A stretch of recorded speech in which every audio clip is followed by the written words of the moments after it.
Hello, friends. Welcome to another episode of Area 312. I'm one of your hosts, Kent, along with my co-host, Rex, and our other co-host, Mike. And friends, today, this is so awesome. You remember this album. It made such an impact in 1989. This is Danny Mariano, the lead singer from Rage of Angels. Welcome, Danny. hey, thanks for having me. And it's certainly a privilege and an honor, and to have you. I am so stoked. I mean, this is cool. You know, for 32 years, it's like, what happened to the Rage guys? What happened to Danny? And then 32 years later, I get to talk to the man. So thank you, buddy, for being here. Thanks for having me. We're just going to get right into it, friends. Danny has a show tonight. He's playing a show tonight. And so we're just going to roll with it here.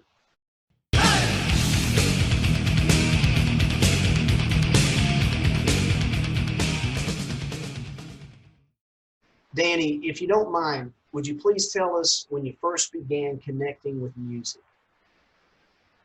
In high school, I went to a Christian academy. My father opened a Christian school, and I was playing drums. I was a drummer for about 12 years. But in high school, we opened up a band. We started a band called Crystal. And, just these 3-chord things. We thought we had it going on, and it was pretty cool. And after that, after high school, I was still drumming. And one night I ended up at the famous Toad's place in New Haven. I was like 17 years old. I snuck in with some friends, and I forget who we were watching. But one of the guys that was at the show said to me, "Hey, I see you air drumming." He goes, "This stinks. We need a singer. If my band needs a singer, we don't need a drummer." And I said, "Oh, no kidding." He goes, so he started naming off all the bands, and back then all the metal bands from Priest and Maiden and Saxon and down the line. And I said, "Oh, man, I sing a lot of those songs from behind my kit right now. I sing for my band from behind the set." And he said, "Well, why don't you come and try to audition?" The next day, I'm standing in a room with 20 people with a microphone going through their set list, and it was the first time I didn't have to sit behind a drum set. And I ended up playing Toad's Place like that weekend at 17 years old. And these guys were older than me. They owned a house that was in a couple of towns over. They had about 40 stacks of Marshall stacks in their basement. It was just a cover band. I mean, they had some originals, but so I that was it. That was like my beginning. Like at 17 years old, I was already out playing out and doing my own thing. Wasn't until go ahead. Danny, just to back up a little bit, can you tell us a little bit about what your life was like growing up? It sounds like maybe grew up in a Christian household. Can you tell us about that? Yeah, my parents, my dad was a pastor my whole life. My son is a God pastor.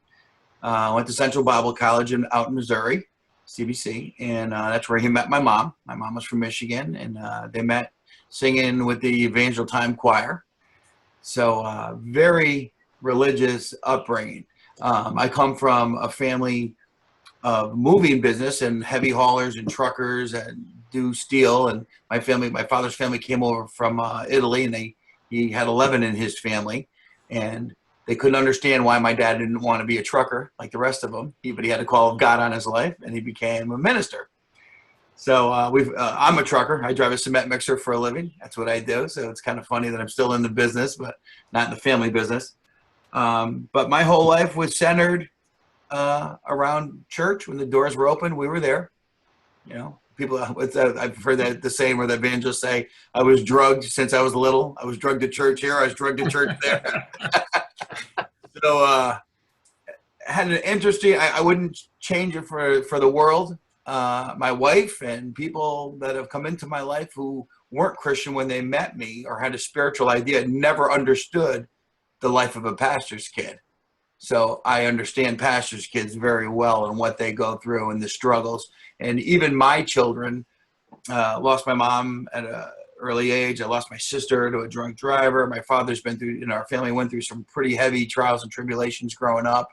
And then with me, with the Rage situation and the record situation, the record label situation, and just the industry, it seemed like, in spiritual terms, like the devil was always out to get this family. we always had something to offer.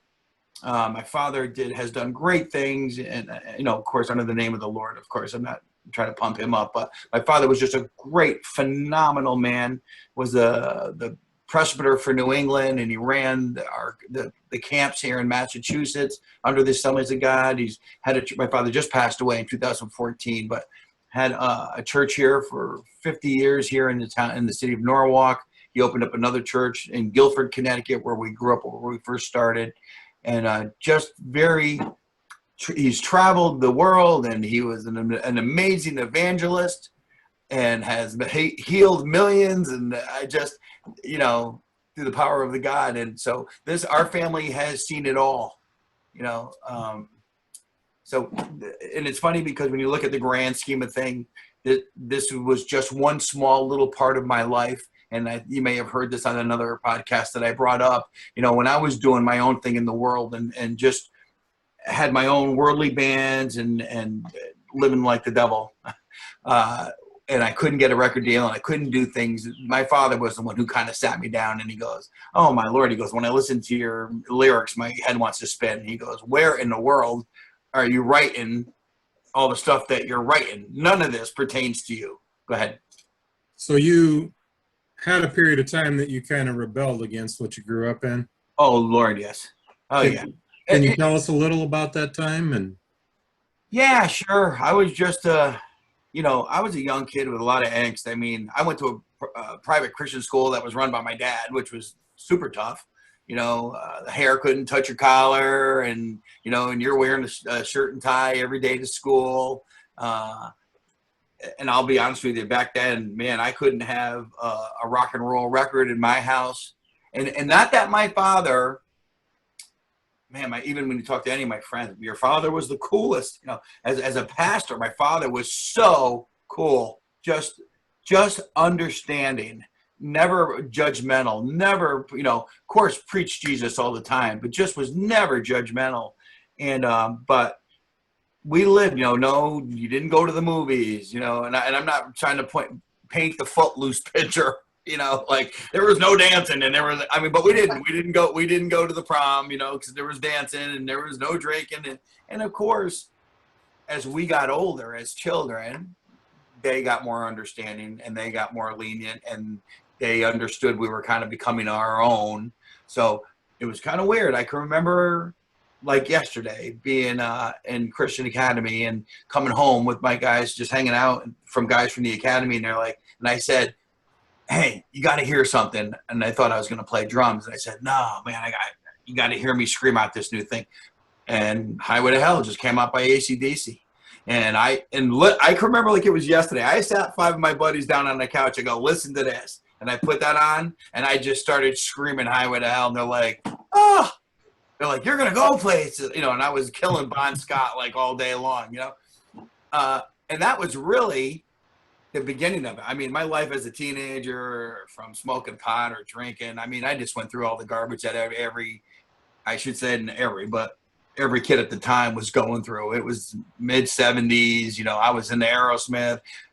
Listen, I've said this to a million people, growing up in Fairfield County where we are, I'm literally 30 minutes from New York City. But we're in a very affluent area. When I grew up with my parents down in Guilford, it was just a beautiful small town on the shore. We moved to Norwalk. We're surrounded by Westport, Wilton, New Canaan, and Greenwich, some of the most expensive towns in the world. And they house every rock and roll player, every actor and actress on the silver screen. All the movie stars, anybody, the producers are surrounded in New York City, are living in these towns. It's impossible to go out. At 17 or 18, I was sneaking into the local bars, hanging out with Twisted Sister. And I hate to be a name dropper. I just did that other podcast, and I was like, man, am I dropping names? People probably don't even believe me, But, at the end of the night at these clubs, it would be like Myron, the drummer from Pat Benatar, and Rick Derringer would be hanging out, and we'd go back to their place and hang out and party all night. Or we'd be hanging out with Richie Blackmore, who had a house in Greenwich. We'd all hang out over there, and we'd play soccer in the backyard in the morning, or Ace Frehley lived 2 blocks from my house over here, and him and Lita Ford would be over there recording, and one of my best friends, Laura, was Lita's best friend, and they would come. Matter of fact, the girl band Vixen, my girlfriend was best friends with the drummer, Dora, Roxy, and Roxy's boyfriend lived in Long Island, and she was from Michigan, and they would stay here at my dad's house in the basement. And before they became Vixen, she was a band. Her sister had a band called Madam X, and they were big. They're a big band on the scene still. They just got back together. But Roxy, the drummer from Vixen, would stay in my dad's apartment down here. Not, again, my dad being cool, realizing I'm in the industry, I'm trying to make a name for myself, and I'm bringing these people home like he didn't even realize who was downstairs in his house. I know it sounds funny. She'd get up and have breakfast with us all. It'd be cool. And I'm like, she's going on tour with Ozzy and White Lion in the morning. We'd all meet at Madison Square Garden downstairs with Blackie Lawless from Wasp, and I think one of my first magazine things that I did with Kerrang was with me and Jake E. Lee. Oh, I'm not sorry, Jake Lee. Who's from Black Label Society? The guitar. Oh, Zach Wild. Zach Wild. I have pictures of me and Zach when Zach was 18 years old. Literally had his first tour, and it was Vixen, Zach, Vixen, Ozzy, and White Lion. So I had some really good times. It's funny. I was kind of like, how they say, I'm always the bridesmaid, never the bride. I went to all the parties. I knew everybody in the business. I got to chill with everybody, got to go to midnight jams and sing with everybody. Never got the deal. Which brings me back to the time when my father sits me down and goes, "What are you doing?" He goes, I've listened to your lyrics. They're rock, they're horrible. He goes, "What are you trying to sell?" And I said, "Oh, I don't know." So he said, "Why don't you sing about something that you know about? God has had his hand on our family for years. He's taken you out of so many situations. He's by the grace of God and the faith that we've had and the comfort when we've lost my sister to drunk driver, so many situations." He goes, "How many more things do I need to tell you to write about?" And I was like, "Oh man, so I can remember, again, it's funny you're stirring this up. I can remember that night sitting at the kitchen table, and he says to me, "Come on, let's just sit down and let's start thinking of it. Listen, my first band was called Fallen Angel, right? You want to talk about pastor in town who wants to rip his kid's head off? We got, and one of the girls from the church was an artist, and I said, "Hey, can you write? I need this thing, And it was like this sexy woman's body that spelt out Fallen Angel. My dad's like, next thing you know, I got it on a shirt, and it's these drumsticks coming up out of hell, holding up a pair of, and I'm like, anyway, and I'm still in touch with all those guys, which are great guys. They would have never thought that this would ever turn into anything, either. But all that to say, my dad said, "Let's sit down, let's think of a name," and we started going through Myrrh and 100 Bible different names that just were not sticking. But if you know that the history of Rage of Angels, we were called Ransom. That was our first name. We did a bunch of Heaven's Metal interviews under the name Ransom. And that was cool. We didn't think much of it. We just started writing.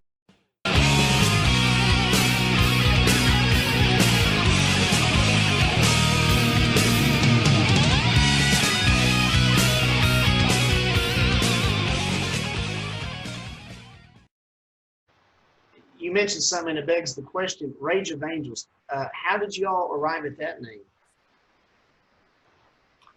I can't say I don't know. I remember the night we had a brainstorm, and we were in the studio.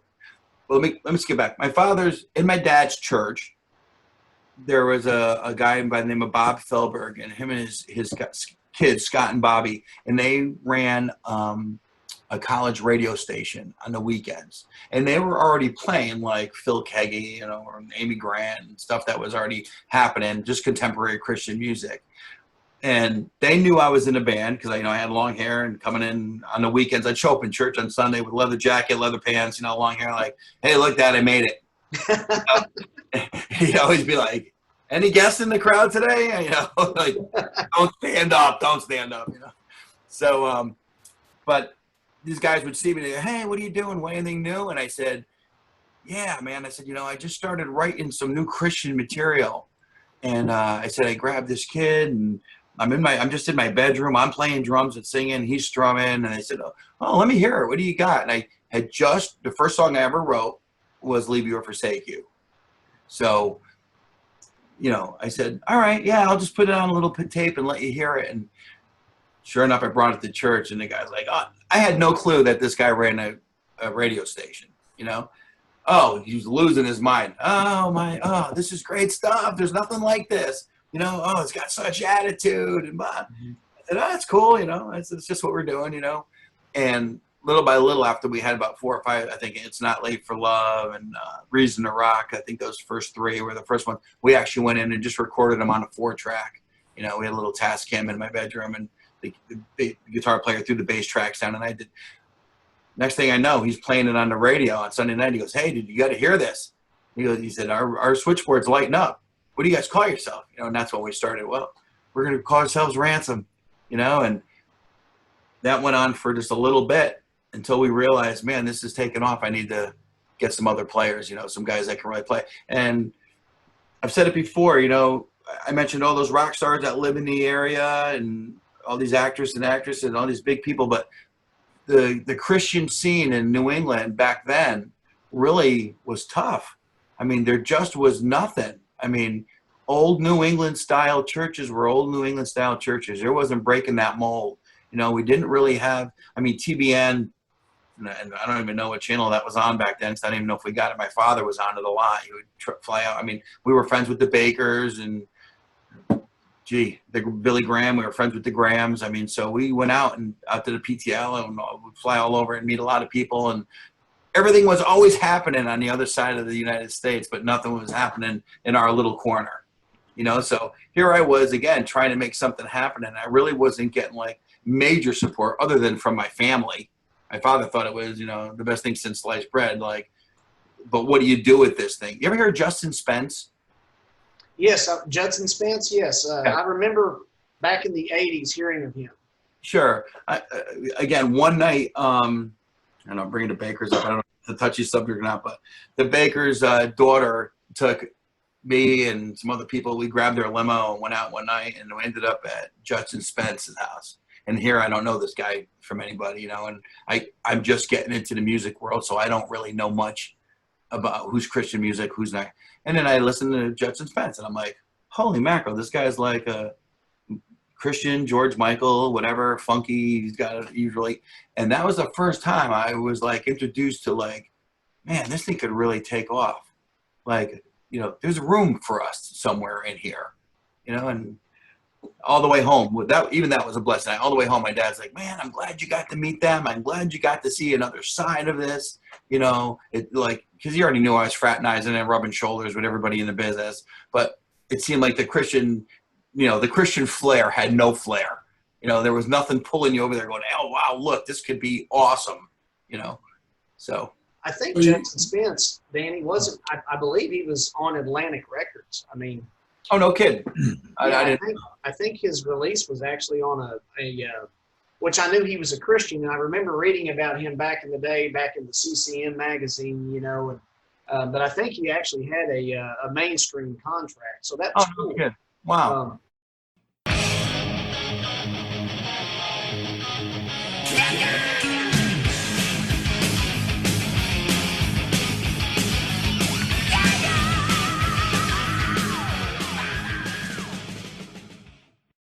So Danny, this incredible voice of yours,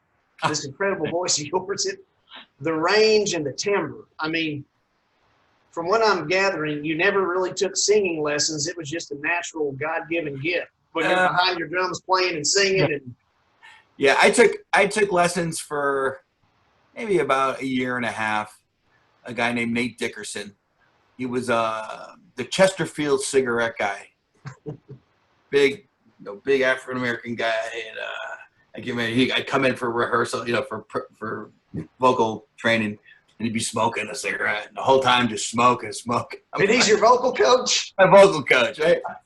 And I'm like, how in the world can you smoke that many cigarettes and sing? And he's like, oh, stand up. And he goes, press my stomach. You know, he goes, you see, this is from here. This is where we're pushing everything from here. But and he goes, I never smoked in my life. He goes, I got the Chesterfield cigarette deal. He goes, and they put a cigarette in my hand, and he goes, I don't smoke. They said, wait, today you do. He goes, you're going to start today. So, but anyway, he taught me a lot of dynamics and how to breathe and how some of my diction and my vowels and how to pronounce. I would think I was the first guy, and it was actually right then. It was right when Rage of Angels was really just breaking is when I went and saw him, because I wasn't sure if I was screaming right. And it was funny. Here's this guy, you know, and he wanted me to sing People or some Sinatra or something. And I'm coming in there going, hey, listen, I just recorded this last night. He's like, what? It's like, where'd that come from? You know? And I'm like, well, this is where I'm at. And he's like, you're in a whole different stratosphere than when I'm trying to teach you to sing in. But so I had a little training. It stuck with me. You know, some of the warm-ups I still do today, you know. Yeah. Go ahead. If I may ask, what was the first like Christian rock or metal band that caught your attention? Striper. Striper? Yeah. Yeah, there wasn't I had albums from Bloodgood. I definitely had Resurrection Band stuff. It was funny. Resurrection Band is phenomenal. And I think what even makes them more phenomenal is how diverse they were. You know, every album is just different. You know, if they change players or they change sounds, they would probably kill me for this. They're kind of like Madonna, you know, like she just changes her whole everything for every album that she does. It's just a whole theme. And I think Res Band just has that kind of, this theme is going to go for here. This theme's going to go for here. And I love that, you know, those guys, but there was never, as professional as they were, there wasn't so, I'm a Skid Row kind of guy. I love Skid Row. Back in the day when they came out, that kind, like between Striper and Skid Row, I was kind of like almost blew the wind out of my sails. Like, oh man, I wanted to do that. Like that's what I was looking to do. You know, Michael Sweet, they just came out with a straightforward. They weren't Poison, they weren't Motley Crue, they were Striper. They had a phenomenal sound. They had great harmonies. They had a phenomenal message. It was in your face. You know, and I love that.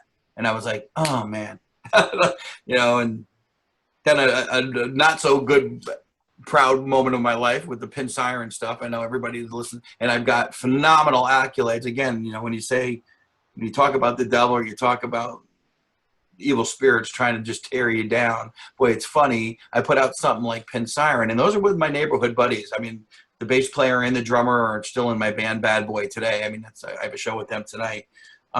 We put Pin Siren out, and for some reason that took off like wildfire. I mean, you know, I probably on the internet, I probably got 14 pages of accolades from every magazine that just has praised my voice. And I'm like, oh man, like, you know, the vulgarity all over that thing. And I mean, just the swearing and cursing and whatever else, you know, and some of the content would be, you know, when I think about God probably had his hand on that too. We were just ready to take off and sign a deal, a huge deal. I mean, the week that we had signed a deal with MCA, those guys came in and grunge metal came in, and that was the end of it. They literally shelved us. They took Slave to the Grind by Skid Row. That went out. It did not very well. And they said, we don't know what to do with you guys. You guys have that sound. You have the same growl. Everything is great. The songs are cool. We're getting good feedback, but there's no way this is going to go against Nirvana and Alice in Chains and Soundgarden and everything else that was coming out at the time. So, you know, we just kind of, that was it. Fell back, and people still call me up. Oh, you know, we did a show, I think last year, Pin Siren did a show at the New England Rock Fest. And it was just funny getting up there trying to promote that same garbage. I'm like, you know, I call it garbage. People probably hate me. You know, it's just a different time of my life.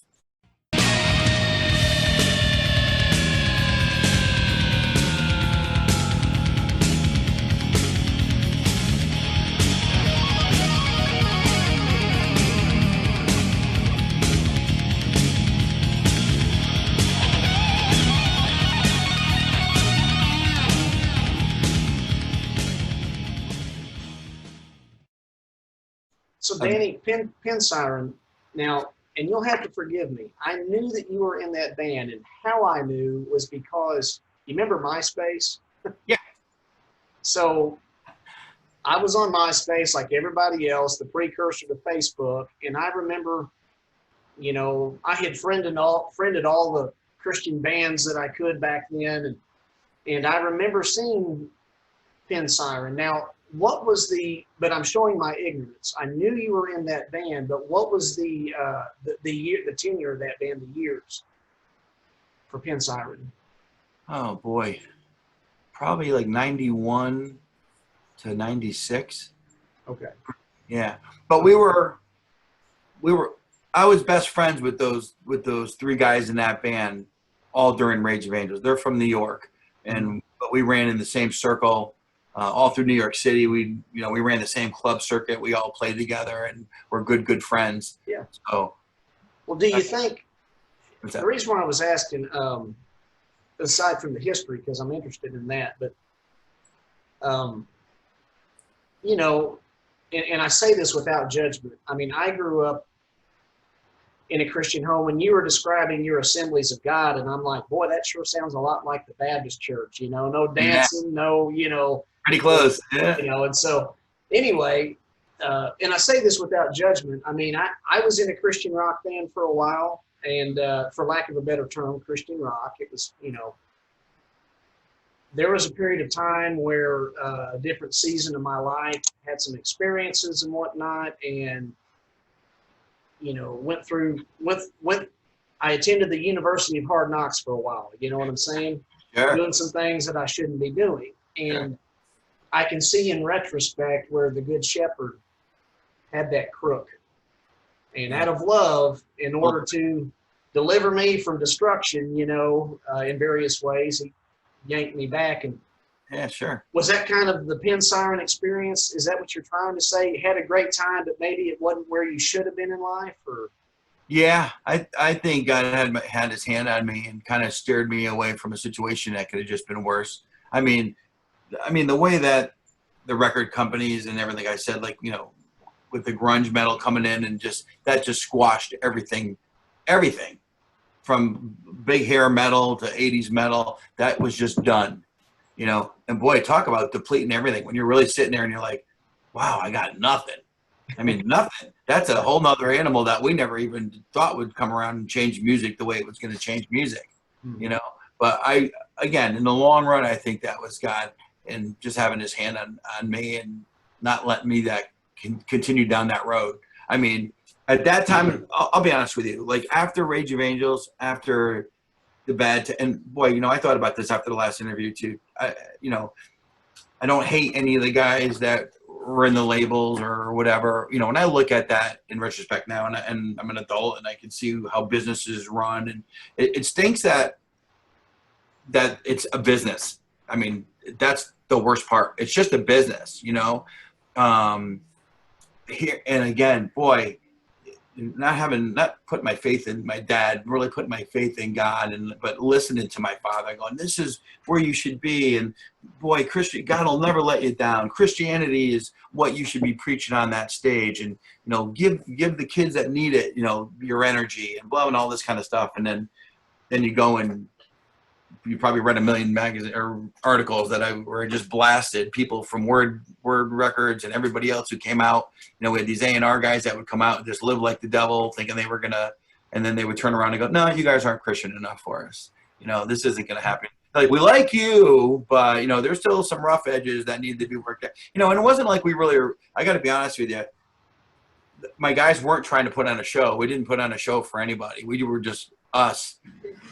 You know what I mean? And so it wasn't like we were trying to hold church. I mean, again, Stryper was out. Stryper's literally throwing Bibles at their fans. You know, I couldn't even think of another thing to come up with. You know, we're gonna douse him with a 250-gallon bottle. You know, baptize everybody at one time or something. I don't even know. You know, I couldn't. Like, I don't even know what would be a cool, you know, a cool gimmick.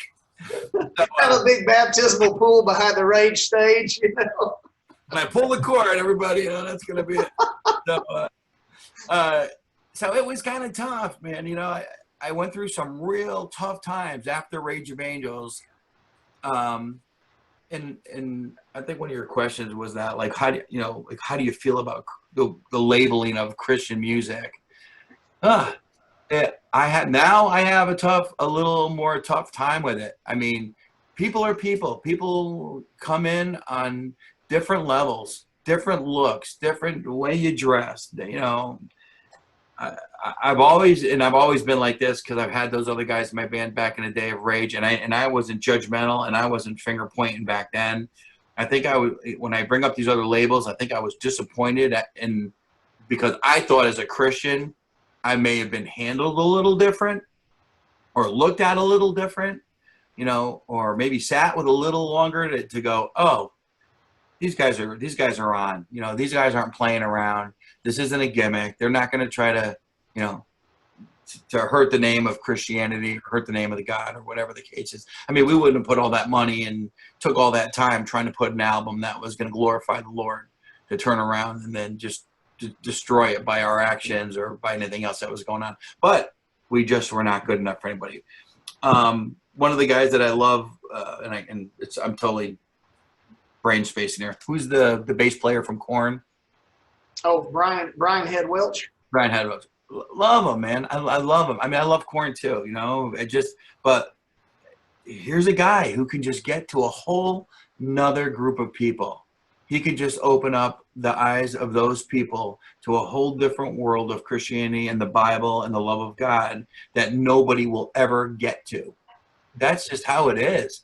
I could drag half of his following into my church and they would walk right out the back door as soon as they came in the front door. I don't know anybody else who could touch those people.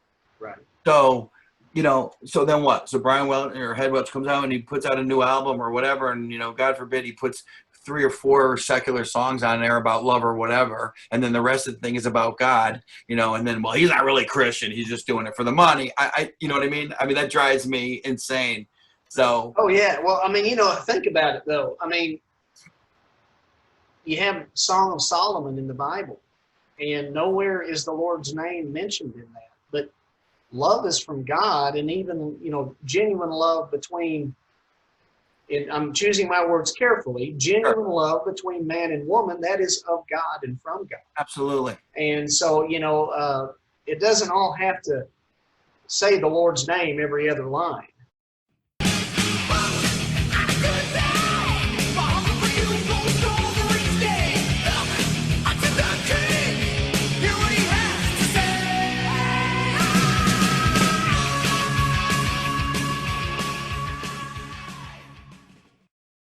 Right. Danny, let me, let's couple touch points, and you mentioned something there. The labeling, really quick. What do you think? This is something we've talked about. I'm one of these guys. I believe that rock is rock, metal is metal, and people are either Christians or not. Sure. And I kind of struggle with the term Christian metal or Christian rock. Yeah. But that said though, I can understand, this, I'm calling it compartmentalizing. If you do have somebody who is seeking metal music and is looking for an uplifting or a Christian message, if you don't compartmentalize, sure, you're gonna have a hard time. What is your take on the term Christian rock, Christian metal? Do you think it's a good thing, a bad thing, or neither here nor there? You got me tongue-tied. I think what you just said was perfect. I mean, I didn't like when we first came out, a lot of the bands were just copycats, So what's Rex Carroll's band? Whiteheart? White Cross. White Cross sounded like Rat. Mm-hmm. X-Tenor sounded like AC/DC. Barren Cross was Iron Maiden's answer to, you know what I'm saying? Mm-hmm. So, I mean, we kind of sounded like Motley Crue or Skid or whoever you wanted to throw in there. I think we did a little bit of everybody. But so, you had a distinct voice. That's one of the things I want to drive home. I mean, Danny, yes, you're in the same wheelhouse as, say, sure, Skid Row. But Skid Row, that's one of the things. And look, I love Mike Lee from Barren Cross. I mean, yeah. So I'm not knocking Mike Lee or anybody. Me neither. But the thing about Rage is, and a lot of it is the vocal projection. And buddy, you had your own in such a great range and timbre. I'm not just trying to blow smoke here. Thank you. But that's what I loved about you guys. Was Rage of Angels was Rage of Angels. Striper right. was Striper. Michael Sweet sounds like Michael Sweet. Sure. Yeah. You put Michael Sweet with George Lynch, and he still sounds like Michael Sweet. Well, and to be fair, a lot of those bands got classified that way because of the vocal sound of their lead singer. Oh, sure. For example, White Cross. Okay, White Cross didn't really sound like Rat. It's just that Scott Wenzel sounded like Stephen Pearcy. Totally. So, musically, though, if anything, White Cross probably was closer to Van Halen with Butch Carroll's playing. So bands would get pegged like that just because of what their lead singer sounded like. Now, you take a band like X Sinner, yeah, they sounded way like AC/DC or chord structure, everything. Which again, that's such a fine line. I mean, new Christians, I mean, like, let's say us, because we're all in the same age group. If I meet guys who still want to listen to something that's metal, that's still rocking, and I go, oh man, you got to, who do you like? So here, I could turn you on to X Center. I mean, they're ACD. The guy screams just as good. Yeah. Their guitar playing and their drummers just as good. I mean, Mike Lee is a phenomenal singer. I mean, does he sound like Bruce Dickinson? He does. I mean, but he's got it. I mean, he's just phenomenal. Mm-hmm. He's got the pipes. So I could say, hey, listen, why are you sitting here listening to I don't even know the songs anymore. Rhyme of the Ancient Mariner instead of listening to something, that could have to do with God and the love of God. And, you can scream that all day and see if your life changes, So, well, and Danny, back to your band, you guys were unique. You didn't sound really like these other Christian bands we've spoke about. And I know we were talking about this whole label thing. I just feel anymore the whole Christian label has got such a negative thing with it that I try not to use that with my friends if I'm gonna give them any kind of music. I either say, hey, this is just a rock band, or if it's someone I think will be cool with it, I kind of use the faith-based label maybe, but I like that. You just say Christian, and I don't know, there's just been so much negativity towards that term. I Sure. think I don't know what you think about that, and even back in the day, it was really, really divided. It was either like you're listening to secular or Christian. Yeah. So I think because the whole Christian music thing was just starting out, it was in its infancy, really, even in '89. Yeah. Yeah. You kind of shot yourself in the foot if you told people you were in a Christian metal band. That was it, I can remember fighting to get a spot in any of the clubs down in New York City, like, well, we're a Christian metal band. Yeah. Nobody knew when we hit the stage what we were singing about, but. Yeah.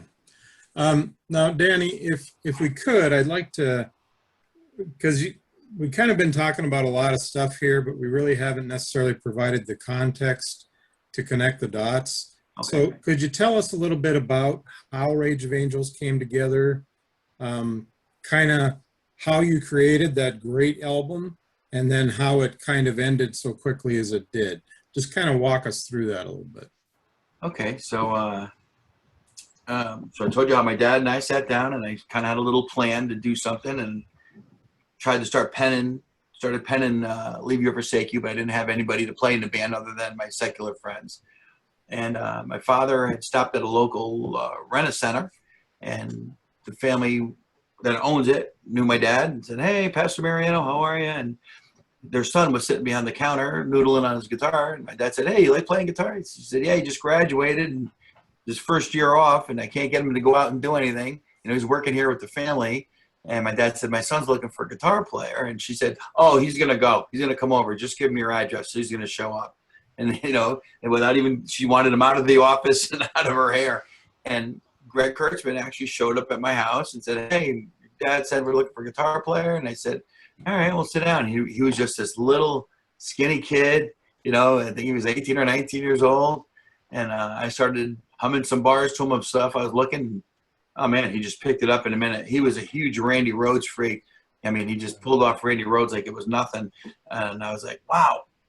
I said, listen, man, you got to, I won't take a lot of your time. I said, if you want to hang with me and learn some stuff, that's cool. I'll introduce you to some people. But let me just sing some stuff to you and see what you can come back. And again, we literally got done with Leave You or Forsake You like in an afternoon.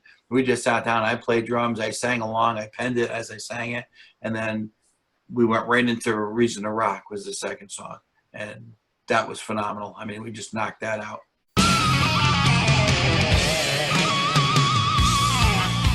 Woo! All right, everybody! You know, we the boys, we got something to say to you. So why don't you take a listen? Back when I first started, like after high school, and was getting into some other bands, like after Fallen Angel, where I was playing drums, and I went on the road with that other band at 17, and the band was called Satan, not Satan, but Satan's Vance, which I have no clue what it still means today. I have no idea, but I had a short stint with these guys.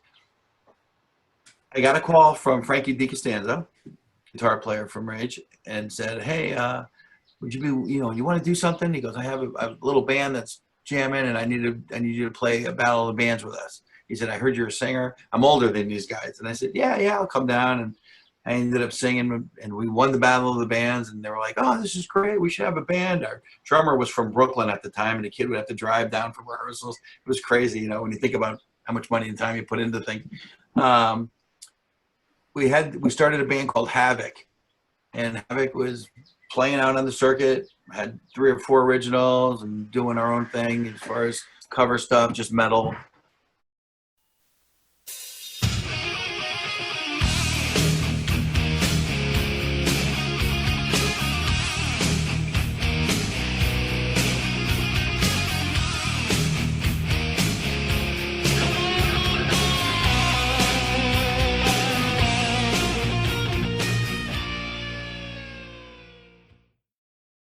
And then I got a call from John Fowler, who was fresh out of high school.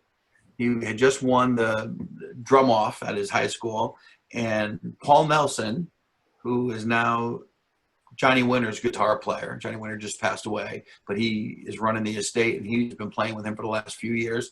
Paul Nelson was a phenomenal guitar player in his own right, just like Eddie Van Halen or Joe Satriani.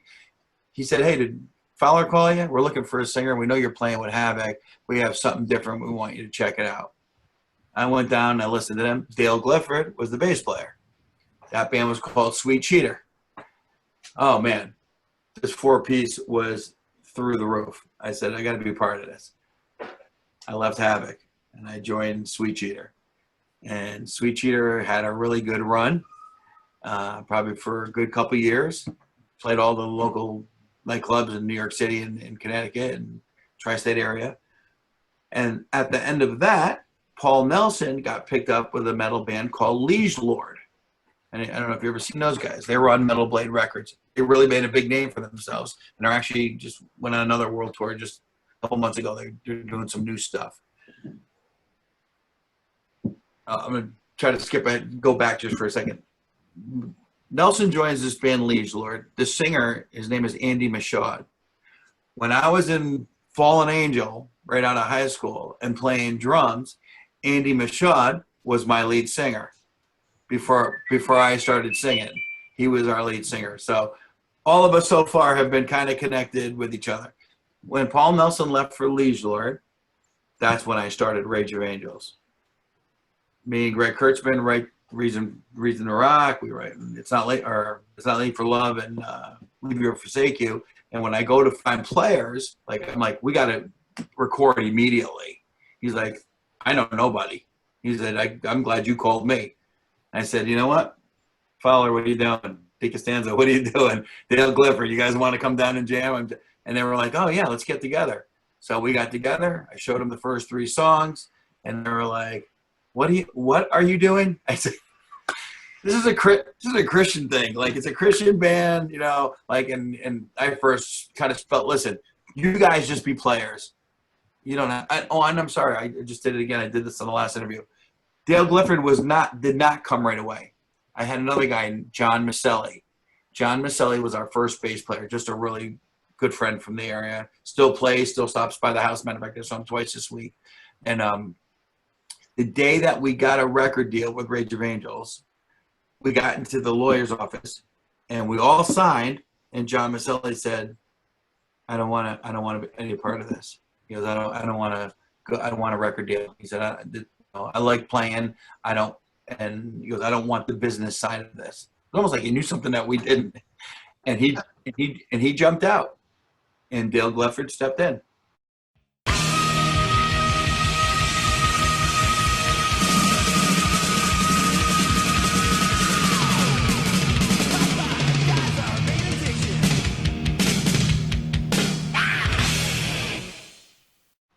So crazy that then I had this group of guys that I had been playing with in different bands all these times right till here.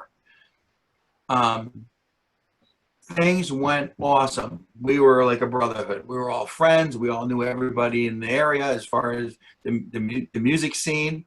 We were being looked at by our peers like, wow, Rage of Angels really has something going on. People knew we had a message.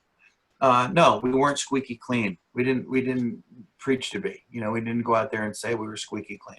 And we weren't judgmental, and we weren't throwing Bibles at people. Our message was our message, and people knew what we were about, which was great. So Danny, if along this lines, two things I'd like to touch on. For starters, I want to throw some props out to Jesus Freaks podcast, because I had heard you on that podcast. Rex drew my attention to it. He said, you're not going to believe this. Danny Mariano from Rage of Angels. I'm like, where do I go? You know, excellent interview. Props to Jesus Freaks podcast. Friends out there, be sure to check that out. Danny did it maybe a couple months ago. And that's the first time I've heard of you, heard that's the first time in forever that it's like Danny Mariano popped back up on the radar with Rage. Sure. Danny, if you don't mind, I'd like to talk about, because you mentioned, and see now our friends and your fans, they can see you, not just hear you. Yeah. But you talk about, this was a touching story. You said that your dad used to do devotionals with you guys in Rage of Angels. And from there, I'd like to get into some things regarding Rage and some of the mystique back then. So talk about your dad real quick and him doing devotionals with you guys. So after we started picking up steam, and we actually had like 10 or 11 songs done, and it seemed like we were going somewhere, we started getting phone calls from different labels. We were downstairs here at my house rehearsing one afternoon, and my dad came down and he said, hey guys, can I talk to you like seriously for a minute? He said, I like what you guys do. Here we all sitting there, a bunch of moppy heads, and he's like, it's time you guys get serious. He said, I think you know where this is heading. He said, you guys have a message, and not too many people are going to listen to me like they would listen to you and the message you're going to bring. He said, so how do you guys feel about getting together just one night at my house? Like, let's pick Thursday nights. Thursday nights, you come together. He said, Dan, Dan knows pretty much Bible verses. He's grown up in the house, and he went to a Christian school. He said, but I think I should familiarize you guys with the Bible. And if you have any kind of questions that you want to ask, from afterlife to resurrection to any of these things, he said, we could discuss it open with no judgment, and a lot of the guys we went through, a lot of the guys were Catholic. I think John Fowler was Lutheran, but not really practicing. They weren't really practicing Catholics or Lutheran. So the Bible studies were awesome. Everybody was allowed to bring their girlfriends as well, and he put out a spread for us every week, which was nice. And we just sat literally in this room that I'm in. This is when my father died, my wife and kids, we took over my dad's house. So this is the house I grew up in. But right in this living room, we all sat at these couches and would have devotionals, and he led them all to Christ there in this room, prayed the sinner's prayer with them. And that's over a month or so's worth of sitting down and really talking to them and just being real about the love of God and what we were going to do and the message we were going to bring to the nation and to people and how strong it was going to be. And were we ready to fight, the fight that was going to come against us? He spelled it out to him. He said, don't think for a minute that you're not going to be under attack by the devil with coming out with the message that that you're bringing. He said, there's good and evil. He said, and evil is not going to be happy that you guys have chosen this road. So and the reason why I wanted to bring that up, Danny, is because sometimes people forget.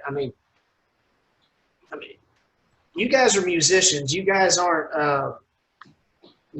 preachers, but and sometimes I think people expect musicians to be super Christians or whatever, and that's not the case. But in this instance with Rage, there was ministry going on within the band.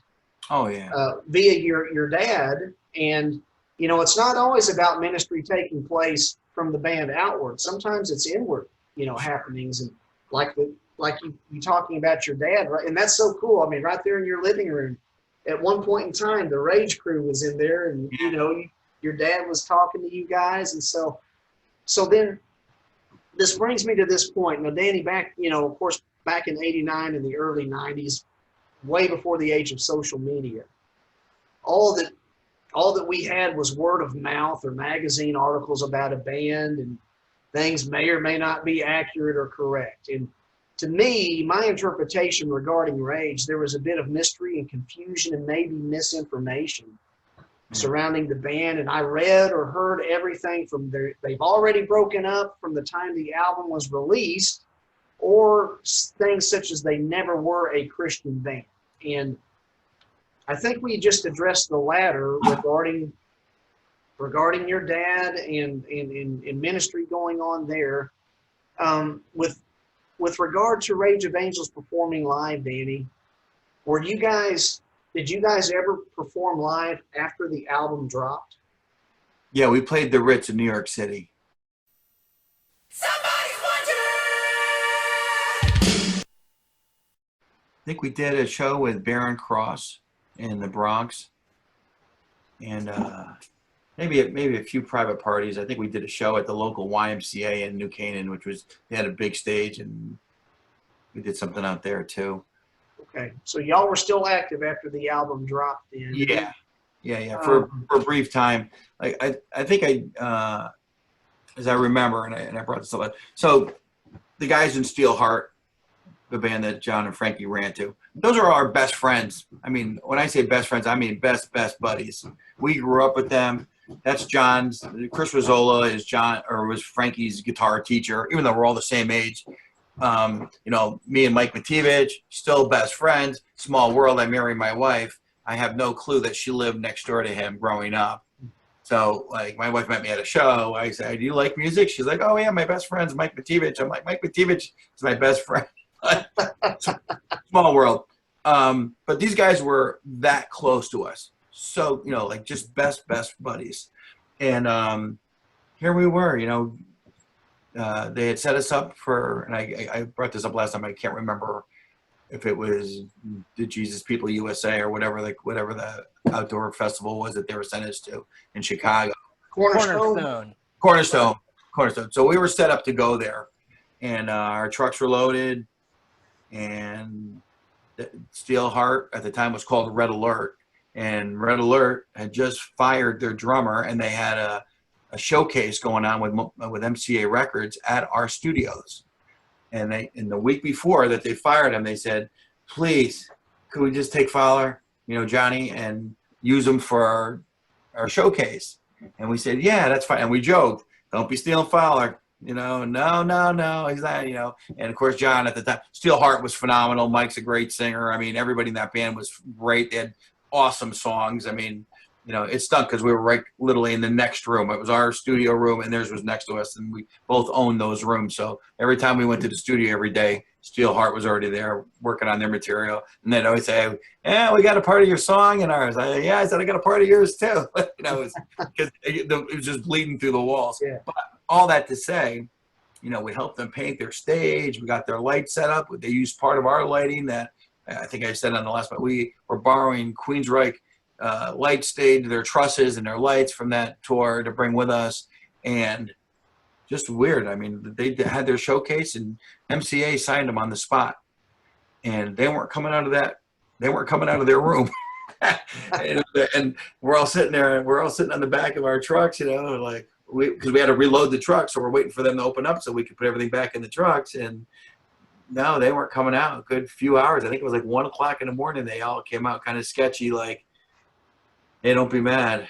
And I said, "What's going on?" And John said, they just offered me $1 million deal. And I put my name on it. He said, I signed. You know, heartbreaking. We all were just like, what? You know, like, no, yeah. He said, we'll talk tomorrow. John Fowler and I were best friends. I mean, best friends. We did everything together. So, boy, getting kicked in the teeth by your best friend, like here you've waited your whole life. The album sounds great. We're going to go out. We're going to do amazing things. And then let's get back to the devil. Who knows who had their hand in this? Boy, pulled the rug out from underneath me, gave John the $1 million deal, you know, and he went home with a smile on his face, and we were like, now what? And not only now what, he was like, I'm not going on this tour with you guys. I'm not going to go out and do that show. So it'd been cool if he said, hey, I'll at least go out and do the show with you. He actually, while he was rehearsing with Steelheart, he went and did the Rich show with us. And that was nice of him. But even then, we kind of took, I can remember our photographers were there and they took pictures with us at the Ritz. And John said, any pictures that you give me, I have to submit to my band. I think somebody heard him say. And that was the first time we were like, why, what's going on? So kind of had a little something, like we weren't sure that they were going to pull the rug out, but. And Frank went at the same time as John, right? Was still yeah, that was a heartbreak too, you know. Frank was with the rest of us, and then the next thing I know, his whole studio area, his Marshall stacks were all cleaned out the following week. I thought we got robbed, you know. and Greg says, no. They called Frankie, and he wanted the second guitar player. So, well, Danny, why? And I understand as best as I can, especially since you and John especially were so close. But when John and Frank left, why didn't you and Dale and Greg, why didn't you all just get two additional members and continue with Rage? It was so hard. Again, like the Christian community did not have the players in this area to handpick. Not like now. Boy, if I put up a flyer for a Christian guitar player, they come out of the woodwork, or a drummer, you know, or even like you said, like faith-based, even better. It just wasn't happening. You know, I grabbed Vic Loud, the drummer from Joan Jett, who was on Joan Jett's tour at the time. He came in.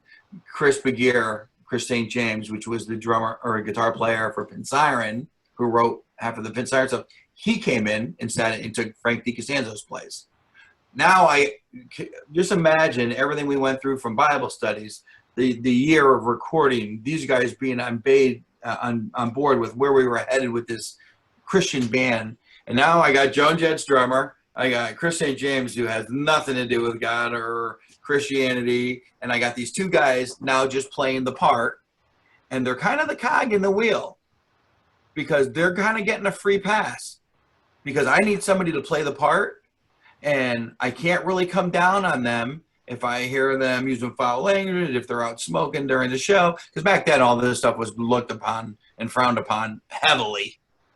You know, that just had no room in Christian music. If you're going to be smoking out in the front of the place, oh, my Lord, they must be sinners, you know. Oh, I heard the guy swear after the show. That's it. We're never going to go see them again. Yeah, you know what I mean? So, you know, Chris, that's the thing. Heaven forbid that we're real people, right? I mean, yeah. We should do, I mean, you know, naturally we should strive to please the Lord, but we're humans. We're going to fail, you know. You stop by my house and I'm mowing along with a beer in my hand. Like, he goes to church with you. Like, you know, it's like, so, but back then that was serious stuff. Mm-hmm. So now I have these guys in my band and I don't want to read them the riot act and I don't want to be judgmental.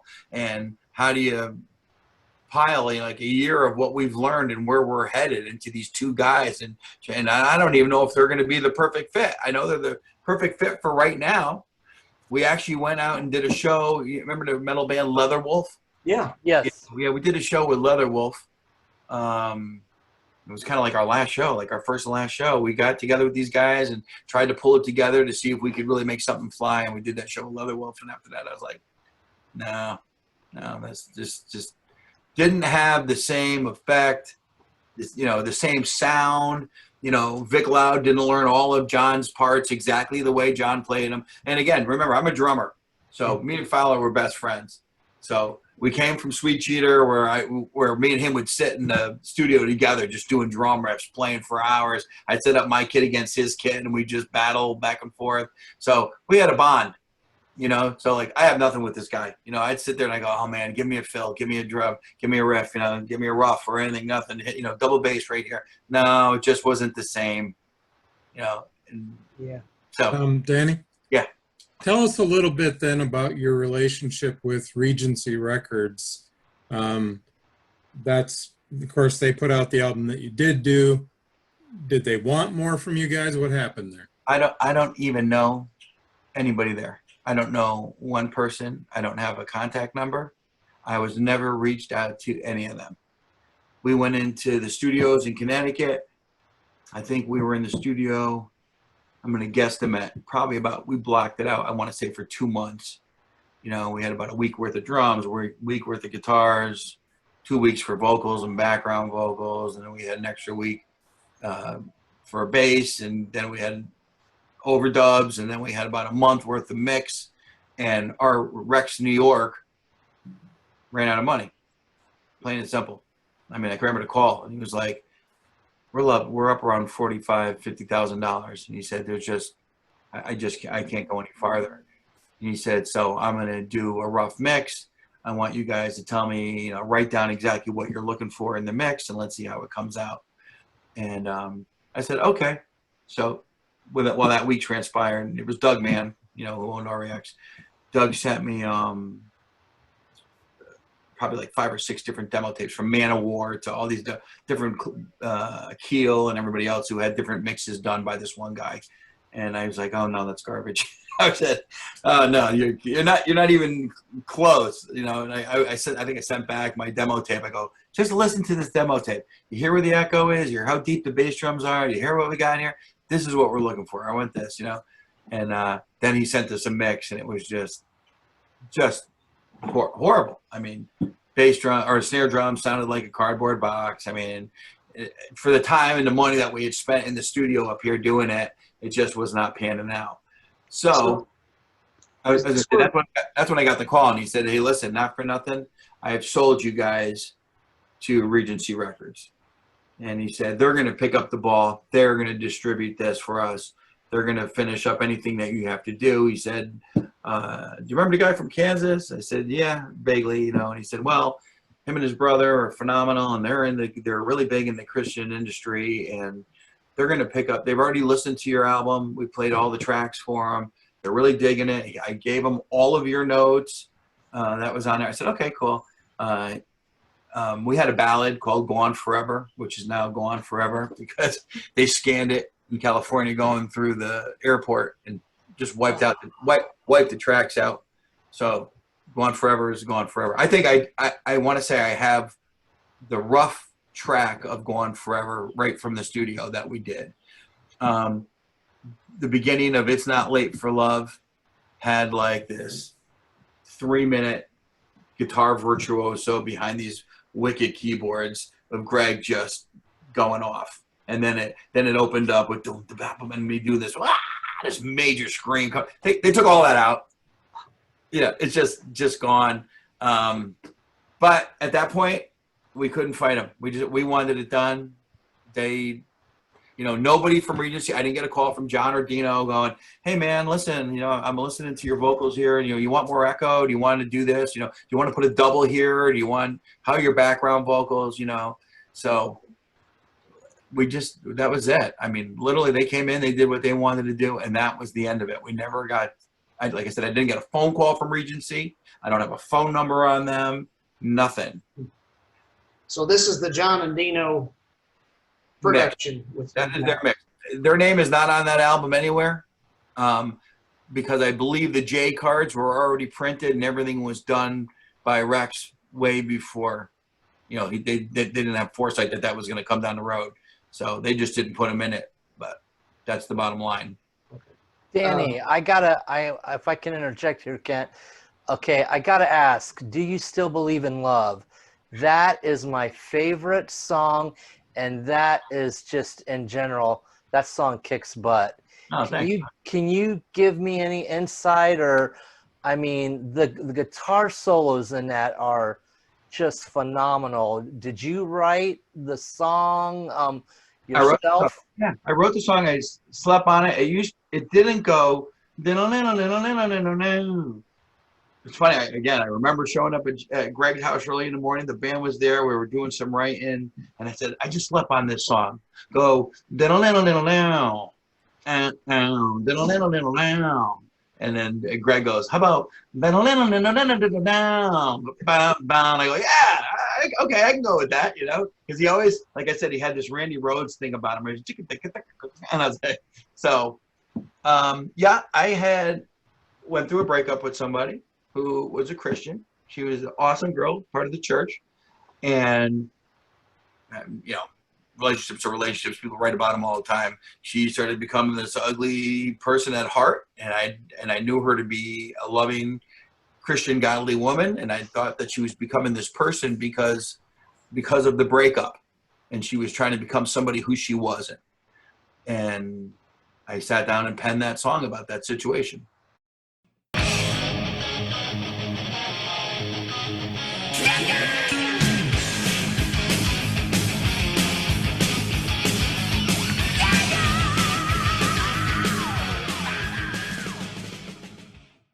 Danny, I wanted to ask, buddy, about Reason to Rock and Rock for the Rock. Reason to Rock was featured on the East Coast Metal compilation, Regency Records 1988. Rock for the Rock was featured on the Heavy Righteous Metal compilation, and that was Pure Metal Records from 1988. So, Danny, I didn't realize this at the time, but those were two different versions of the songs. Was that the original mix, or were those like studio demos? No, Reason to Rock is the same. Is it? Okay, I'm sorry. Yeah. Okay. Yeah, Rock for the Rock. That was weird how that was set up. Rock for the Rock, there was a guy named Joey Powers. I don't know if you know him. Joey Powers owns a studio down in New Jersey. His claim to fame was finding Bon Jovi. Doug kind of sold us on that. I guess Joey Powers wanted to get into the Christian industry, was looking to do some stuff, and said, listen, I got this band out of Connecticut called Rage of Angels. They got this single. It's kind of got a Queensryche kind of touch to it, but you know, they still rocking. And he came down, and that's the only thing that Joey Powers really changed on that song was the ending, because he didn't like, I forget, and now I'm trying to think on the album. I don't know if it's let's keep on rocking for the rock, let's keep on rocking for the rock, right? And then Joey Powers came up with some crazy ending, and I almost don't remember what that was now. Yeah, because there's like a different vocal line or something going on. Yeah, there was. And but anyway, I think we're on something like 13 compilations. Really? Okay, I didn't realize that. Oh yeah. Like, so did you? Ultimate Metal 1 and 2, and then there was East Coast Metal, and there was I forget the one that it's got the big sledgehammer coming down, and that's Heavy Righteous Metal. The axe. Listen, I'm not even lying to you. Like, it's literally like 11. I think we're like on 11 compilation albums, because people send them to me, and I'm like, and I got them somewhere, and I was just like, no, we didn't see a dime, not a anything from any of that. Were you even asked if Rage could be on there? Nope. Never, no consent, no nothing. And I believe, our contract, I want to say, was for 5 years. So, and you know, they might have been able to have their way for 5 years to do whatever. So whatever they put out, they just stuck out, you know. It's funny, I didn't bring this up on Jason Huddle's situation, but you know, there's another band called Rage of Angels. I do. Yeah, a more recent band. Yeah, I mean, listen, I don't even know how that happens. Like, again, do I have it in my heart to go get a lawyer and stop and desist or beat them up for whatever they made on their album? I don't even know how another band called Rage of Angels comes up. It'd be like me going, hey, we're going to call the band Van Halen, because, you know, Eddie's gone now, and they probably aren't going to be a band anymore, so let's just call the band Van Halen. But, yeah, I don't get it. So, well, you're probably aware that there ended up being another band called Ransom too, right? Oh no, really? Yeah. Oh, that's funny. And a Christian band. Oh, no kidding. Oh, Yeah. that's interesting. Neat. Yeah. But I mean, but we signed, like, we played 3 different states, so that kind of like secures your name. When you sign the copyright for your name, they want you to play in 3 different states, and we did, and that was so. Yeah, somebody sent me something that said, "Hey, there's another band called Rage of Angels." When I searched for you guys, I said, "Man, how does that happen?" But we never made a dime. Never on the Rage album, and never on any of the East Coast. A year ago, I had a friend here who's helping me. I don't know if you heard my single "Healer." Yes. So I was gonna start putting together another Christian album. I thought maybe Rage of Angels would have a part to doing it. Me and Frank DiCostanzo were still best of friends. Matter of fact, he joined me on stage last week. We played together. He jumped on stage with Bad Boy, and Frankie actually that might even become a permanent situation with him. He's looking to do some stuff. He plays with a funk 70s band called Pimpinella, and they're phenomenal. I mean, but that's what they do. They just do straight funk and disco, and they do a lot of weddings. And is Dale still around anywhere? Dale plays in a country band, and they're called Jump the Gun. And a bunch of great guys, phenomenal guys. So I run into Dale all the time on the circuit. Greg is at home recording himself. He has his own studio. Not really on any. He's never on the scene. Like, I don't see him at any of the clubs or anything. He just does it by himself. But interesting, Greg's little brother John. I say little. He's in his 50s now. He just started coming to our church. So it's really cool, man. I look over. Yeah, him and his girl called my wife because I sing for our praise band, and they saw us. And my wife posts stuff all the time when I'm doing stuff for the praise band. And she said, "Wow, that's your church?" And she said, "Yeah." And he goes, "Danny sings all the time?" She said, "Yeah." And she said, "We need to come and hang out at your church. When can we come?" So the last few weeks, him and his girl's been coming to the church. So it's cool just looking over seeing Greg's little brother. And I mean, he's been with us for the whole trip. I mean, so Danny, you and Frank are doing a little something together. Dale's still doing music. Greg has a studio, and John Fowler's son plays the drums. How cool is that, man? What about going to Greg's studio and recording something? I mean, just,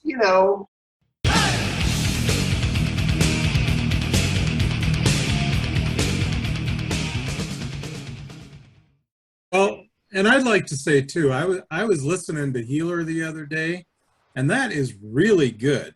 Yeah. So just based on hearing that, I mean, your voice still sounds awesome. Oh, so I mean, I would really encourage you to keep putting music out there one way or another, because that's a really good track. It's so funny being, because I play in a cover band and I still try to keep my chops up doing whatever. And then you probably bring up Roadside Poets, which was a whole nother thing I didn't even get into. That was like after I left Rage of Angels, I actually moved to Brooklyn and played with a band called Big City. And the 2 guitar players are cousins, and that's who I stayed with.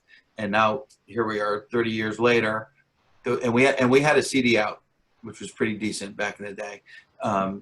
These guys, one of them sits on the board of the Grammys. The other one was writing for American Idol. They called me and said, "Hey, we have this country thing we're doing. We'd love to have you come in." I said, "No." They put out a big album with it. And then they said, "Listen, our producer heard your voice. We want you to come in." I went in, I sang a couple songs. They're like, "That's it." And I said, "I don't do country." They're like, "We want you to do this. Just sing, just be you. Do your best Bon Jovi, or just do your best idea of country or whatever." And so Roadside Poets, believe it or not, has been taken off really, really well. Like the first song we came out, I think we got 450,000 views in a week, and every one of them has been up in the hundreds of thousands of views. So I'm not kicking it. It's good. It's clean. It's awesome music to listen to. And the production on it is great. It's a no-brainer. Those guys we get together, they're all schooled musicians. The drummer is the guy from Warrior Soul. Remember the metal band Warrior Soul? They still tour. They're big. The bass players from a band sponsored by U2 called Unforgettable Fire. Craig Keel. Again, monster players. and it's really a no-brainer. Is this a current thing that you're doing? Is Roadside Poets? Right now, we just put out another single this week called "This Is Now." Okay. Is there a full-length album in the works for that? There is. But we're just dropping every single as they come out. So we're not, like, at some point we'll collectively put them together and put it out. But right now, if you go to Roadside Poets on YouTube, you can find everything that we do. You don't have a website, Danny? No, we don't have a website. Okay. Facebook page? Facebook page, yeah. Okay, yeah. so friends out there, go to Facebook and check out Roadside Poets. Roadside Poets, yeah. If you're in the country rock, Are you still doing Bad Boy? Bad Boy's all cover. That's what's playing tonight. Yeah, that's all cover. From weddings to large venues. I mean, we play West Point. We do all the major colleges. That's pretty cool. Okay. And there's a YouTube page. There's a Facebook page for that too, right? Yeah. Okay. So Very as cool. far as the Rage of Angel stuff goes, so I started writing Healer. I really thought that, just like you said, Mike, I thought for sure I was going to be able to grab the guys from the band from Rage of Angels and just have them on board. Not that their head's not there. Everybody's got 4 or 5 kids and everybody's doing their own thing. Like I said, me and Frankie, and Johnny, when Johnny was alive, Johnny was on the circuit. John was just playing with everybody in the area and always had something going on. The 3 of us always saw each other at a club or the next night playing somewhere else, or they'd be coming in while we were going out. And I find, again, it's almost like if I don't sit down and write 6 or 7 songs and then go, hey, man, listen, I got these songs. Let's put an EP out. Let's do something, But now everybody's head, again, is somewhere else. Like, I wrote Healer in 20 minutes, just sitting there. Oh, man, no, you're a healer. And if I tried to sell it to those guys, I don't know if they'd be like, oh, that's cool, because I don't know if that's where their head's at. I got this other really heavy song. I'm kind of going ahead of myself because I didn't record it yet. I just wrote a song called I Am Your God. And it's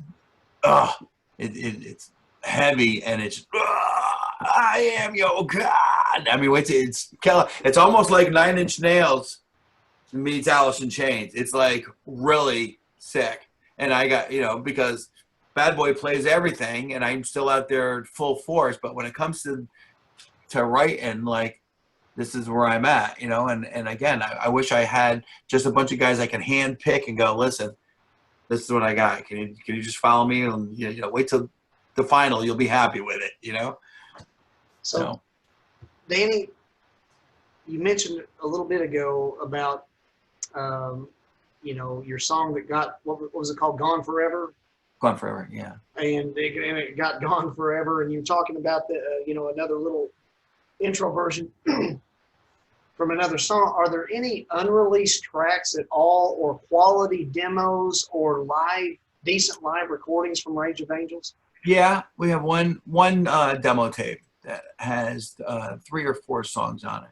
A song called Creator, a song called Soldiers, one's called 911, like emergency number. The reason why I'm asking, Danny, is because, I mean, I hear it comes. I know this question. You guys kick butt, and it's like Rex and I have talked amongst ourselves. A lot of great bands out there. Again, I really esteem Barren Cross and Saints and bands like that. But Rex and I, we had a little conversation, and it's like if anybody was just nailing that sound like Stryper, and I can't describe it, but that sound, it was you guys. And we're like, man, if they could have just put out another album or something. But so Danny, I remember on the Jesus Freaks podcast, you said some offers had been pitched to you to re-release this, but you didn't feel like it was the right deal for you. Right. So in this day and age, with modern technology, CDs and vinyl and stuff, they can be easily done, on a personal avenue route. And have you ever considered re-releasing and remastering this on a personal level And some of those things that you have lying around, quality demos or decent live recordings of Rage, have you ever considered doing it on your own through a personal avenue? Absolutely.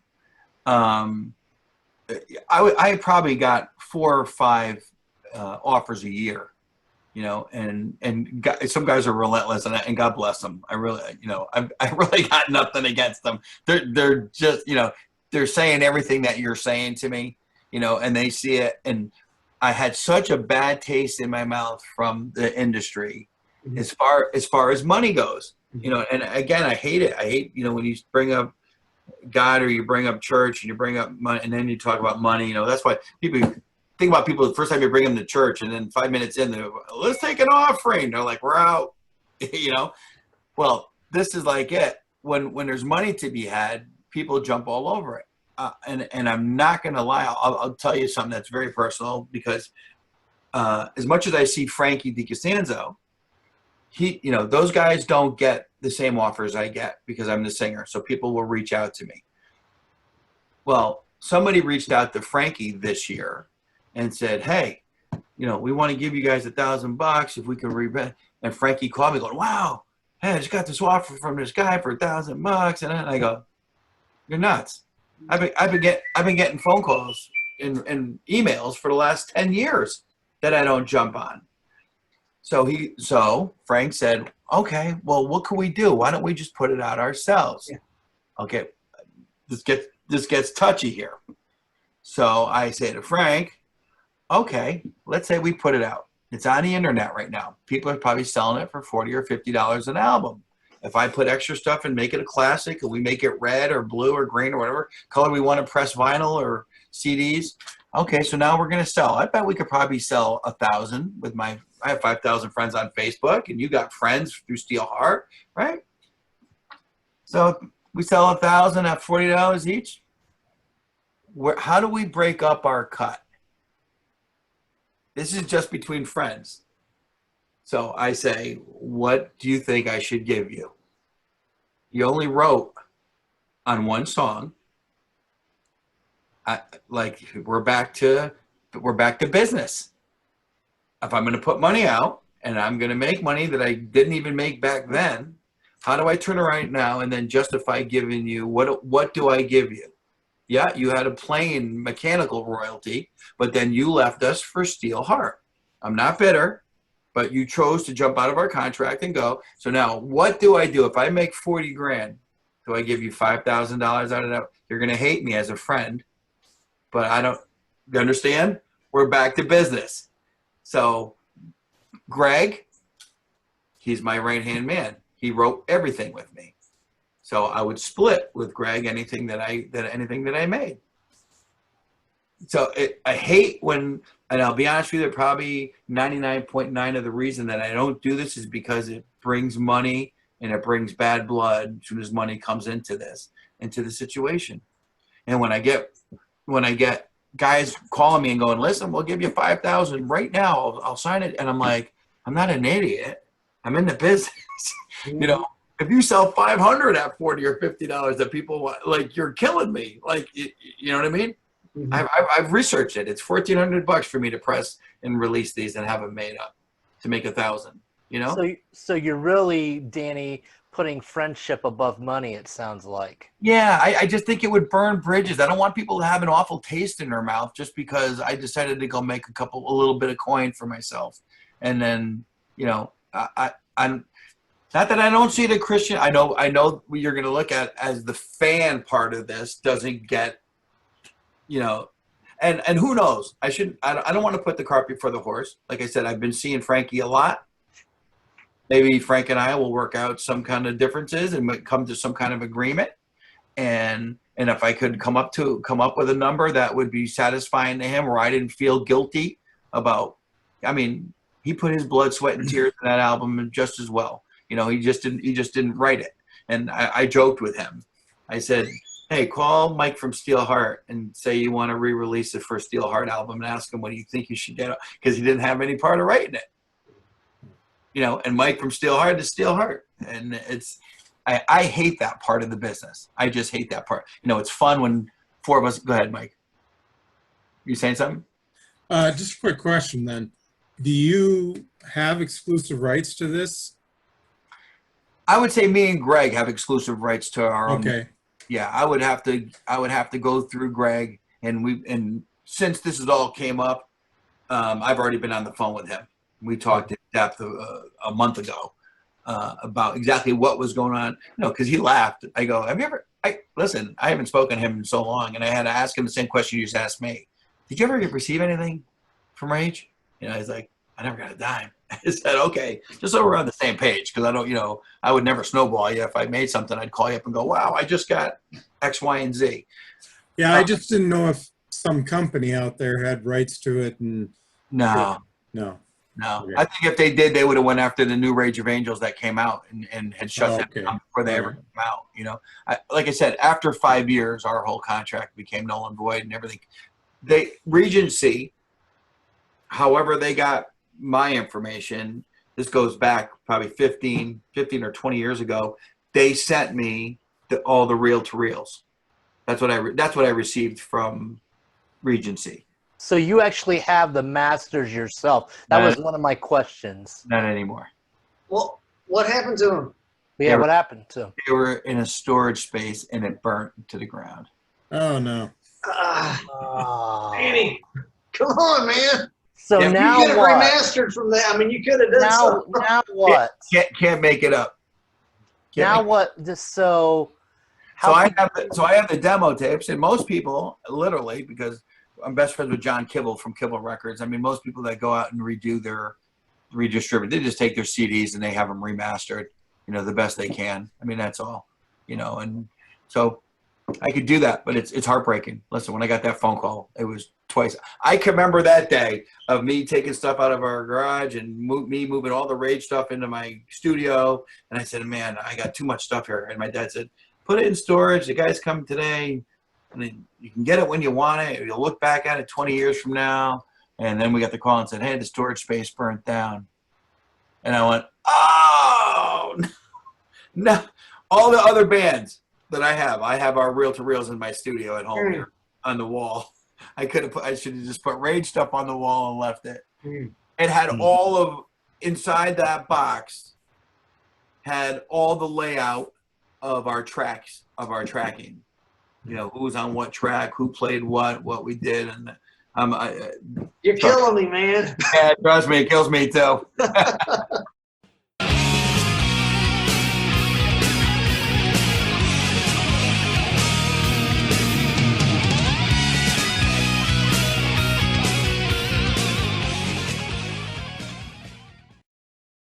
Can I ask about the album artwork, Danny? I don't know who did it. I don't know who did it. That was a friend of Doug Mann's. So you didn't have any part in the direction of that or anything? Yeah, we did. They said one thing to us at first that was just completely obscure, and we said that. We said, it would be great if we had a devil and an angel fighting over the world, just pulling being. And he said, okay, and then he gave it back to his guy, and that guy came up with that, which was phenomenal. Yeah, I think it's incredible. I used to have that tattoo somewhere. It never got finished, but I had it up here. You see it? Oh, yeah. That's awesome. I never had it colored in, but yeah. So, but yeah, it was a great album cover. The guy did a phenomenal job. And, it matches the music perfectly. I mean, you stick that against anything mainstream of that era, and it's like, oh, yeah, that's awesome. Yeah, thank you so much.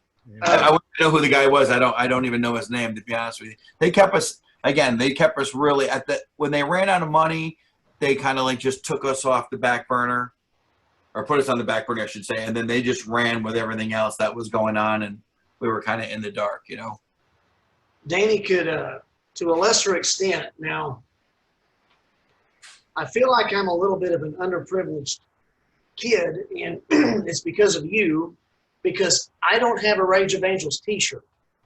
Because I've never got to see Rage of Angels live. So here's my point, and I understand, I appreciate what you're saying about the money situation, and you don't want it to cause bad blood. But at the very least, on a black t-shirt, this right here. I have one. And on the back, this would look so cool on the back, I mean.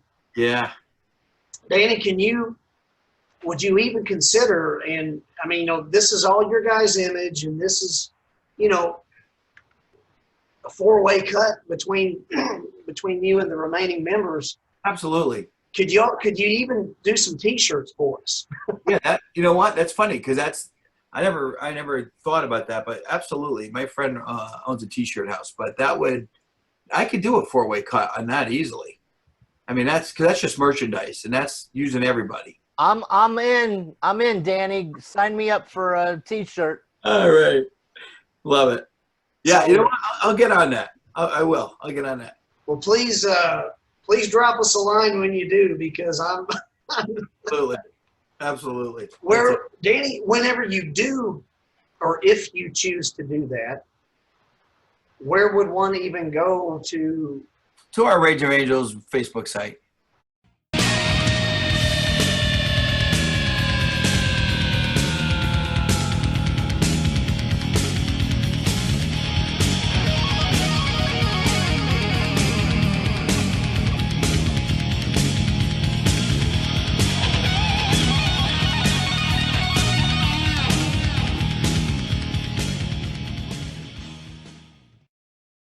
So, Roadside Poets, that's ongoing today, and then Bad Boy, you guys are playing tonight. That's your covers band. Yeah, we're booked. We that band is booked solid.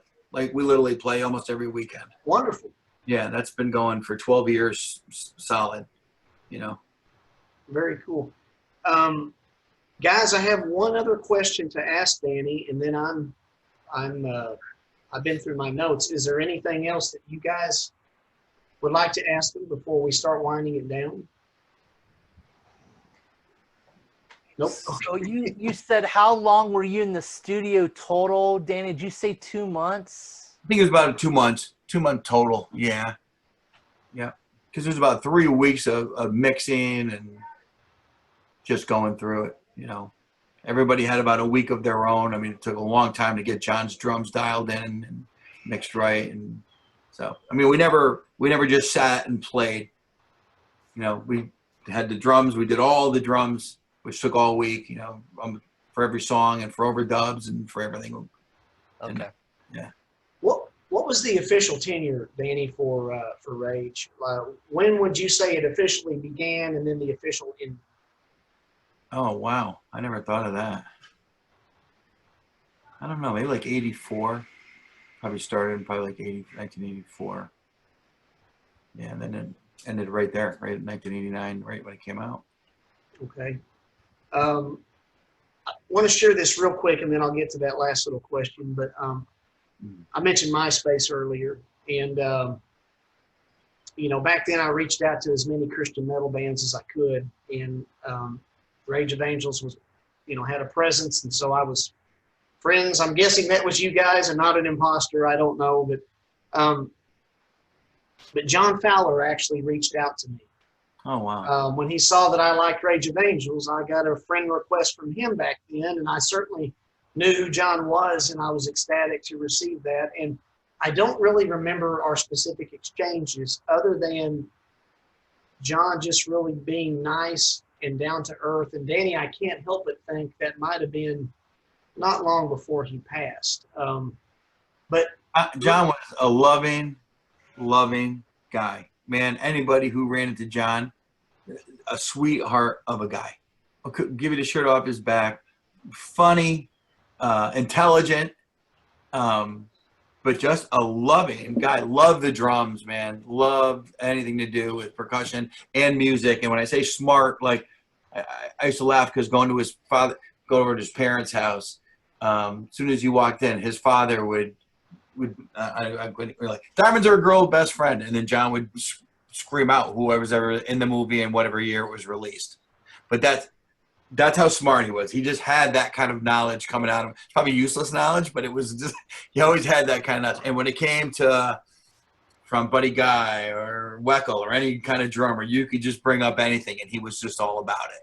He knew where they came from and when they played and what kind of kit they used, what year the snare was, but he was just a fun, loving guy. Honestly, God, John Fowler, we sorely miss him.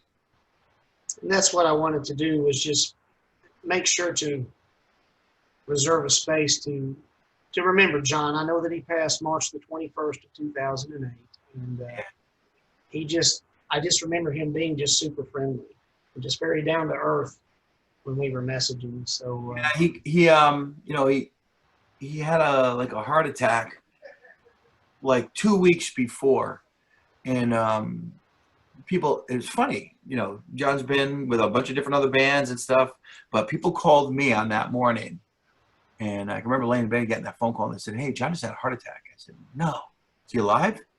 They said they're working on him right now, hopefully he's going to pull through. And I said, okay. And the next morning I got a call from John, and he said, "Hey man, I'm just thinking about you." He goes, "I guess God isn't finished with me yet, and he still wants me to, finish some tasks here on earth." And I go, "Well, that's cool you're talking like that." And I said, "Man," I said, "my heart was breaking thinking about you last night." And I said, "I need to come see you." And he goes, "Yeah, we need to get together. We need to get together more often." I said, "Okay." Now, like I said, John played with a bunch of different bands. I see him on the circuit everywhere. We ran it, and we were best friends. So out of everybody, I run into him. It was just a couple nights after that, he was already playing out. And I was like, I showed up. I said, "What are you doing?" He said, "Oh, no, I'm feeling good." I said, "You just got out of the hospital from a heart attack." He's like, "Yeah, no, I'm feeling fine, man." He goes, "I'm feeling good." And got through the night drumming. And back then, bars were still open till 2:00 in the morning. So he was packing his car up. I said, "Dude, you maybe need to go easy, And he called me a couple times after that, and we had a long conversation just about life. And it was the next week, he woke up and had that aneurysm and died. But he didn't die immediately. Again, they put him on life support, and they had him in the ICU. And we ran up to the hospital, and a bunch of musician friends, everybody was there from the area crying. And I said to the lady, I said, "Can I please just go in and see him?" I said, "For 10 minutes. I said, I want to just pray with him, if nothing else." And I said, "I'm not some kind of religious freak." I said, so I did. She let me in, and it was crazy because I went in there and they have cameras all over this intensive care unit in his room. So I said, "You know what? I'm going to make this good because everybody's getting this message right now." So, and I just said, "Hey, John," I held his hand and he said, "Hey, man, I love you as a brother. And I don't know if you can hear me." And I said, "If you can in your head," I go, "I don't know how this works. Let's just pray the prayer, the prayer of salvation again right now, and that was it. I just said, you were a great friend, and you had a place here on earth, and God had a purpose for you, and I'm sure he's got a purpose on the other side." And, sad to let Johnny go. Just a great guy. It's uncanny what his son looks like, and that he's playing drums. Sebastian is just awesome. But yeah, we're gonna miss John, that's for sure.